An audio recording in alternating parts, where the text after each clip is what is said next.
Hola chicos, bienvenidos a otro video más de el módulo de hematoncología. Y bueno, pues este video es un tanto interesante porque me he pasado el día entero intentando de grabarlo. Y si no es una cosa, ha sido la otra. Es como si el universo estuviera en contra de que yo grabara este video. Siempre busco un lugar y no hay ningún momento como de silencio. De hecho, seguro vamos a tener muchos ruidos de fondo, así que les pido perdón de manera inicial por eso, pero eh, ha sido imposible hoy. No quería realmente que pasáramos el día de hoy, bueno, pues sin tener la disponibilidad del mismo. De por sí ya es un tema bastante denso que para resumirlo, ¿verdad? Es difícil. Si han tenido la oportunidad de ver las diapositivas, bueno, pues saben a lo que me estoy refiriendo. Si han tenido la oportunidad de leer un poco de esto antes, pues también se habrán fijado, pues el ejercicio de este video, más que simplemente recitar las diapositivas que, bueno, que también van a tener disponibles en la plataforma oficial. Es más intentar de juntos, ¿verdad? Hacer un resumen para nosotros, por lo menos llevarnos algunos conceptos. Esa siempre es una gran meta para nosotros. A veces queremos cubrir demasiado y queremos abarcar más de la cuenta y terminamos realmente sin cubrir nada. Y la meta de este video es precisamente esa, que intentemos por lo menos de conocer los datos más importantes o algunos datos importantes, por no decir todos, ¿verdad? Porque eso sería querer cubrir demasiado también sobre el tema en cuestión. Y el tema en cuestión ya esta semana, ¿verdad? Completa es el cáncer, oncología en general. Eh, y hoy, pues la meta es hablar de genética del cáncer. Eh, un término que cuando se usa así de manera independiente, tú no sabes ni siquiera por dónde empezar. Genética del cáncer. Pues vamos luego de tomar un rato investigando y leyendo, pues llegamos a 4 puntos principales que quería mencionarle sobre la relación de la genética y el cáncer. Y quiero que lo revisemos juntos. Y luego vamos a revisar algunos ejemplos un poco más aplicados y básicamente esa va a ser el orden, ¿verdad? De lo que vamos a estar haciendo en este video.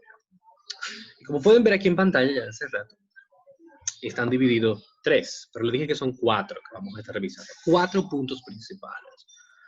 Y en primer lugar es las mutaciones que involucran los pro-oncogenes o proto-oncogenes, ¿verdad? Y básicamente esos proto-oncogenes están involucrados en el crecimiento y la reparación celular normal. Las funciones de los productos de esos proto-oncogenes incluyen la síntesis de factores de crecimiento, receptores de crecimiento, transductores de señal y también transcriptores nucleares. Por lo tanto, las mutaciones de protooncogenes causan actividad sostenida de esos genes. Pareciera muy abstracto este término, pero ¿qué es el cáncer al final del día? ¿Qué es una neoplasia? Es básicamente eso mismo, una pérdida de control en lo que son las regulaciones de división celular. Por decirlo en buen español y en buen dominicano, es una célula que se está dividiendo de forma desorganizada y sin control. Por lo tanto, es interesante esta mención porque los protooncogenes normalmente se involucran en crecimiento y reparación celular normal. Eso está bien. ¿Cuándo viene el problema? Cuando hay una mutación y estos protooncogenes no pueden ser regulados y su actividad se mantiene sostenida, es decir, que los tejidos se mantienen constantemente siendo estimulados para dividirse, crecer, dividirse, crecer. Esto es evidentemente una parte, no es lo único, pero una parte de la receta para el cáncer. Lo primero que necesitamos son sustancias, en este caso, estas proteínas protooncogénicas que inducen división celular. Déjenme darle un ejemplo. El estradiol, o más bien los estrógenos en general, la estrona, el estriol y el estradiol, los 3 estrógenos que se pueden producir normalmente.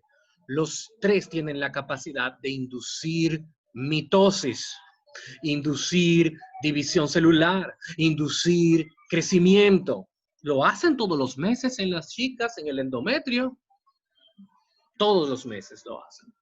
Pero deben ser regulados. En el caso del ciclo reproductivo de la mujer, por la progesterona. Sin embargo, nosotros ya sabemos que los estrógenos sin oposición aumentan el riesgo de transformación cancerígena en el útero y en el tejido mamario.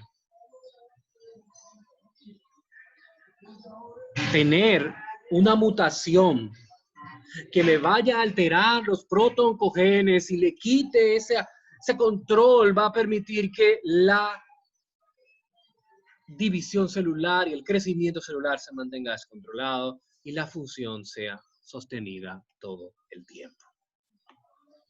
Número 2, mutaciones que involucran genes supresores o antioncogenes.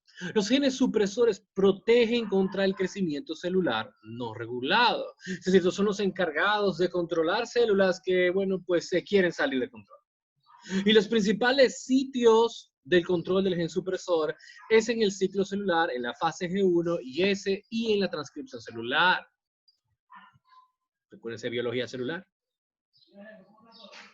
A veces solo no aprendemos profase, metafase, anafase y telofase, pero recuérdense que están las fases entre ellas. Y estos son lugares muy importantes para la función de los genes supresores. Pero imagínate que un gen supresor no funcione, una mutación no esté funcionando normal. ¿Cuál dijimos que era la función normal de un gen supresor? Proteger contra el crecimiento celular no regulado. Por lo tanto, en un paciente con una mutación en un gen supresor, no hay protección sobre el crecimiento celular no regulado. Eso quiere decir que los tejidos van a crecer sin ningún tipo de control. ¿Se recuerdan lo que hablábamos ahorita con los protooncogenes? Lo mismo. Aquí hay una ¿verdad? Acción de lo que es la regulación de los protooncogenes. Mucha división.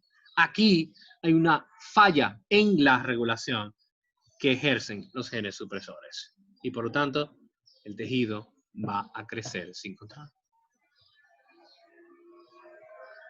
Número 3.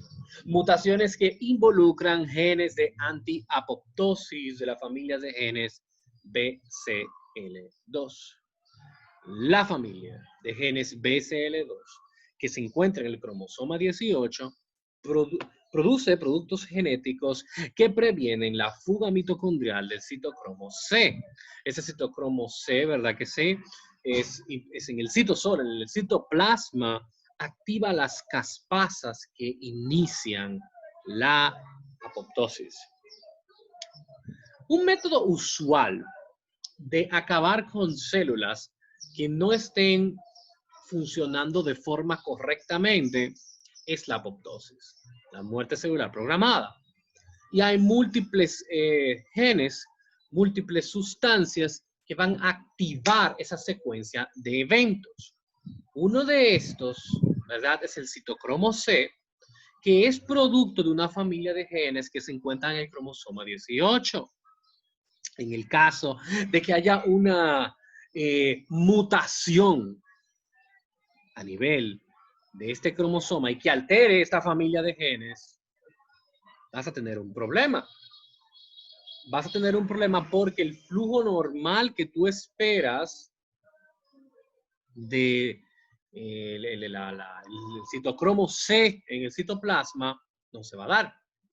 Y al no haber citocromo C en el citoplasma, eso quiere decir que las caspasas no van a ser activadas, por lo tanto la célula no va a sufrir apoptosis, y esa célula que se encuentra con algún tipo de problema va a permitírsele que se quede con vida. Y ya ustedes saben lo peligroso que es que una célula que ya presenta un defecto se continúe reproduciendo. El problema va a seguir creciendo, creciendo, creciendo y creciendo. Y ese es el cáncer. La translocación 14-18 en las células B provoca un tipo de mutación de sobreexpresión del producto proteico del BCL2 que previene la apoptosis en linfocitos B, ya que el citocromo C no puede ingresar al citosol y produce un linfoma folicular de células B, a propósito de los temas de la semana pasada. Cuarto pilar, mutaciones que involucran los genes de reparación del ADN. Ustedes sabían que cuando ocurría el proceso del ADN, había un proceso de revisión donde si se encontraba algún defecto en la manera en la que las bases nitrogenadas estaban colocadas, se podía reparar. O se activaban ya efectos apoptóticos para destruirlas. Algunos ejemplos de reparación de ADN. Los genes de reparación que no coinciden producen proteínas que corrigen errores en el empajeramiento de los nucleótidos. Las mutaciones en los genes de reparación de desajustes están asociados con la no poliposis hereditaria, que es una forma de síndrome de cáncer de colon, conocido como síndrome de Lynch. Y también la vía de reparación por excisión de nucleótidos elimina los dímeros de pirimidina en la piel dañada por los rayos ultravioleta. Las enzimas de reparación del ADN en orden son endonucleasa, exonucleasas, polimerasas y ligasas. El efecto de mutaciones que involucran los genes de reparación del ADN, las mutaciones en los genes de reparación permiten que las células con daño no letal puedan proliferar, lo que aumenta el riesgo de cáncer. En buen español, chicos. Estas sustancias, estos genes, se encargan de cuando detectan un error en el orden de nucleótidos y las bases de la cadena del ADN, lo reparan. Las endonucleasas, las exonucleasas, las polimerasas, la ligasa van a estar fallando. Y si fallan, no van a arreglar este ADN dañado. Y ese ADN dañado va a continuar reproduciéndose. Dice, las mutaciones en los genes de reparación permiten que las células con daño no letal puedan proliferar. Células con defectos van a seguir proliferando y esto aumenta el riesgo de cáncer también. 4 puntos. Mutaciones que involucran los protoncogenes, mutaciones que involucran los genes supresores, mutaciones que involucran los genes antiapoptosis y mutaciones que involucran los genes de reparación del ADN. 4 pilares en el cual la genética se va a relacionar con el cáncer. Aquí nos dan unos cuantos protoncogenes de ejemplo.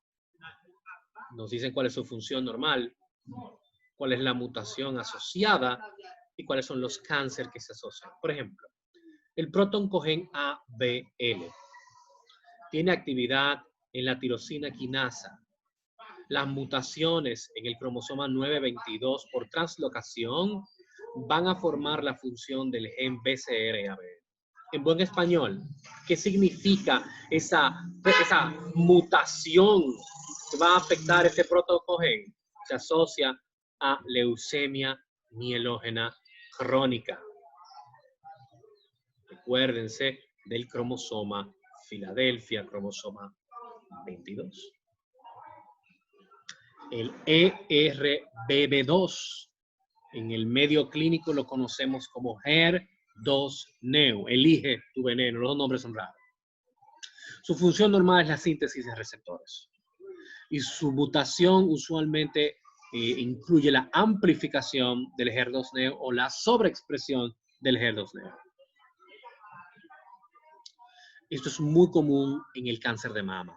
De hecho, los cánceres de mama que tienen expresión del HER2-neo son más agresivos y su pronóstico es peor. Tenemos medicamentos como el trastuzumab, conocido en el medio como Herceptin, el cual puede dirigirse directamente a esta sustancia y atacarla.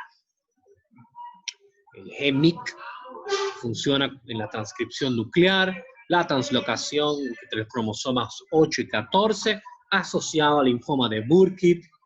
El NMIC también en transcripción nuclear, su mutación es por amplificación y está asociado al neuroblastoma y al carcinoma de células pequeñas del pulmón. El RAS, su función normal es la transducción de señales de trifosfato guanosina. Y la mutación usualmente es una mutación puntual, un problema en lo que es ese orden de nucleótidos, guanosina, trifosfato. Y básicamente las asociaciones tenemos que incluye el 15 al 20% de todos los cánceres, los cánceres pancreáticos el 90%, 50% de los endometriales, colon y tiroides, 30% de los adenocarcinomas de pulmón y de las leucemias mieloides, así también como el cáncer de las células transicionales de la vejiga. O sea que el RAS es el papá de los cánceres. El RAS es el papá de los cánceres. También las mutaciones puntuales sobre el protoncogen RAS es extremadamente asociado a cáncer. 15 a 20% de todos los cánceres, chicos, tienen una mutación puntual en el protoncogen RAS. Aquí tenemos también más genes. No quisiera avasallarlos, solo que solo vamos a ver par. Tenemos el primero aquí, el APC. El APC, su función normal es prevenir la transcripción nuclear. Evidentemente, estos son genes reparadores, ¿verdad? No son protoncogenes. Y estos genes se encargan de reparar, ¿verdad? El ADN que pudiera estar dañado. Y algunos cánceres asociados, ya sea por mutación hereditaria o heredada, sobre ese gen supresor, ¿verdad? Está el cáncer colorectal familiar, polipoide y también algunos tipos de cáncer de colon y de estómago.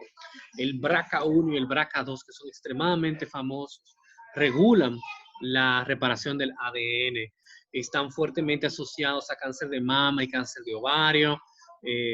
Son hechos muy famosos porque Angelina Jolie salió positiva para los BRCA y ella se hizo una cirugía, ¿verdad? Una mastectomía profiláctica solo porque ella expresaba mutaciones, ¿verdad? En estos genes, además de que tenía familiares, pues, sin duda alguna, que habían tenido problemas con estas neoplasias. No me voy a meter más por acá.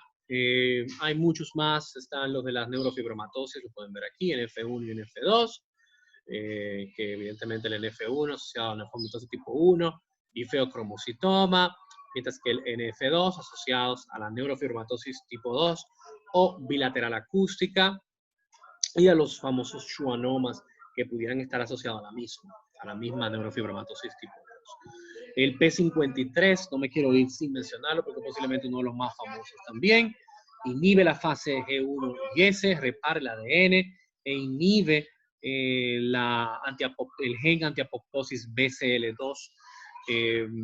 Lo podemos encontrar en varios cánceres. Dice que por mutación heredada autosómica dominante en el síndrome de Li-Fraumeni, así también es el Li-Fraumeni, ¿verdad? También podemos tener cáncer de mama, tumores cerebrales, leucemias y sarcomas. Algo interesante, que esta línea me gusta mucho, que la recuerden, dice el P53 es el gen que más comúnmente está asociado a producir cáncer. Si ahorita mencionábamos que el RAS como protoncogen era el papá de los protoncogenes, el papá de los genes supresores fallidos es el P53. ¿Ok? Algo para tomar en cuenta. Bien, chicos, no los voy a avasallar más, como les prometí, eso es todo. lo que le quería recordar. Solo mencionarle esos 4 puntos principales y darle algunos ejemplos, algunos nombres ya, ¿verdad? Más directos como el BRCA, el P53 y el RAS, solamente para que lo recuerden y vean sus asociaciones pues cancerígenas. No olviden de revisar sus diapositivas, leerlas y bueno, pues nos vamos a seguir viendo en otro video más. Bye bye.